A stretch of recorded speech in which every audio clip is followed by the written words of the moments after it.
In this video, I'm here to talk about 7 common macro photography mistakes and solutions for each of the mistakes.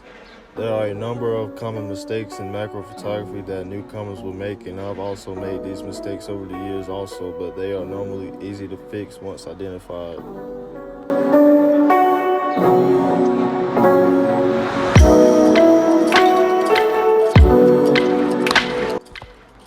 The first mistake is having a messy background in your photos.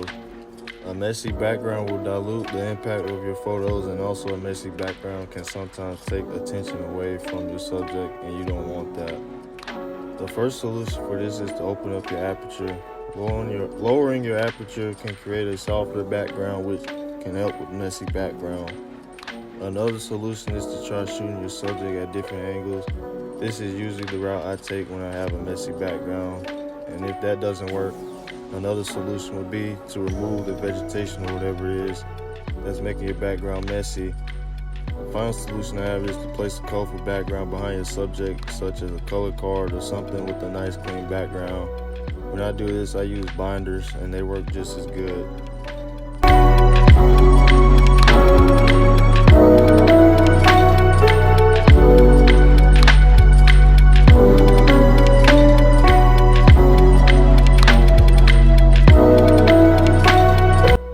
Mistake number 2 is shooting with the slow shutter speed. Slow shutter speeds can sometimes result in motion blur and softness in your photos because the slightest movement or the slightest wind can mess up your shot. If you've been struggling with getting sharper photos, this could be why, but this is really easy to fix. The solution for this would be to up your shutter speed and ISO. Higher ISOs will create more noise in your photos, but that is usually pretty easy to fix in Photoshop and other editing software.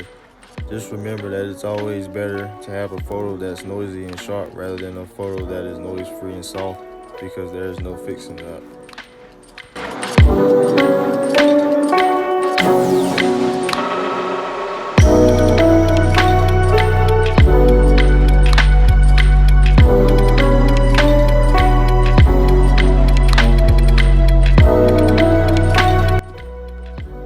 Mistake number 3 is using the speedlight flash without a diffuser. Not using a diffuser will result in harsh shadows and highlights on your subjects. I think it's one of the most important things to have as a macro photographer, because a diffuser will soften the light on your subjects and prevent the harsh highlight. A diffuser will also help reveal details and textures on subjects that are sometimes unseen with the naked eye, but luckily diffusers are really easy to make.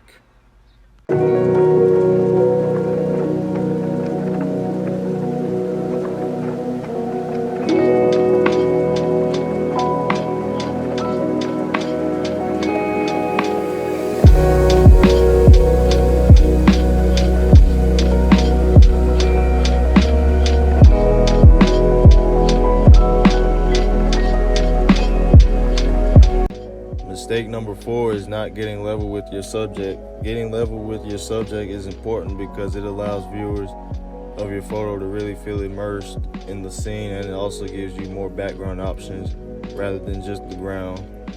Not shooting level with your subject will give your photo a boring and dull feel to it. To get closer to your subjects, you'll have to approach them slowly and smoothly.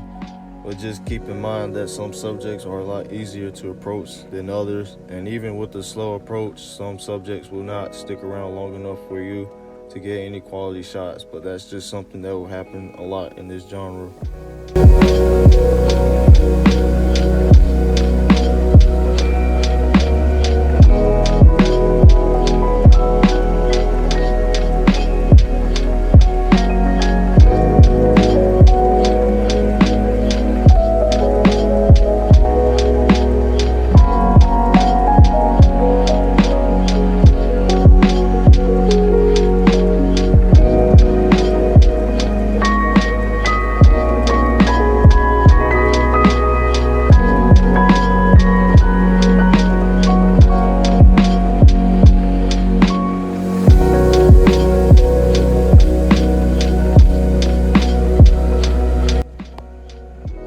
Mistake number 5 is using a tripod all the time. A tripod can be useful in some situations out in the field, but I feel like for the most part, it's not really necessary to have because most subjects you come across will be in weird or awkward places, and a tripod will probably end up disturbing the subject, which will result in it flying away or running off. Another reason why I don't feel like it's necessary is because most of the time bugs will not sit in one spot for too long, and setting your tripod up will just take more time, and by the time you got it set up, the subject can be gone, and also it will be less weight to carry with you. The solution for no tripod is to have a speed light flash. Bringing the power of a speed light will help you make gains in shutter speed, and the extra light can be the difference between a blurry and a sharp image. Handheld will probably take some time to get used to if you're used to only using the tripod, but it's definitely worth a try.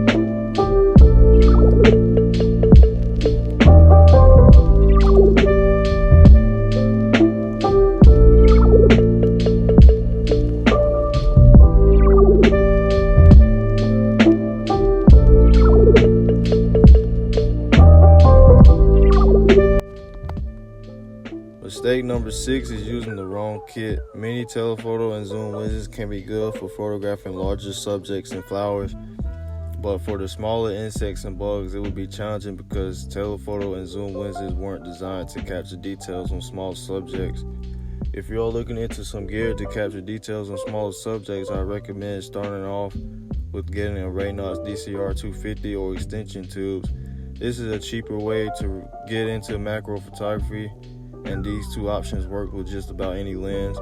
Once you feel like you're comfortable enough, I recommend looking into getting a true macro lens.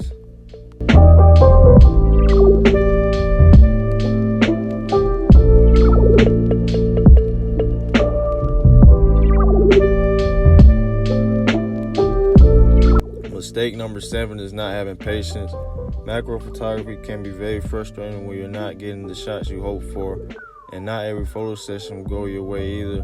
But just remember that this genre will demand trial and error before you get it right, and that can take some time because it's a combination of technique, practice, and patience.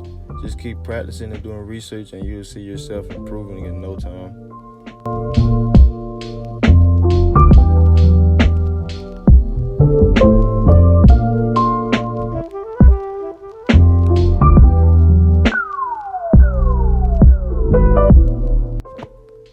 By outlining a handful of mistakes macro photographers make, hopefully you can avoid making these mistakes in the future. But just remember that no one is a perfect photographer, because I've also made all these mistakes in the past as well. But luckily these mistakes are easy to identify and are easy to fix. I'll catch y'all in the next video.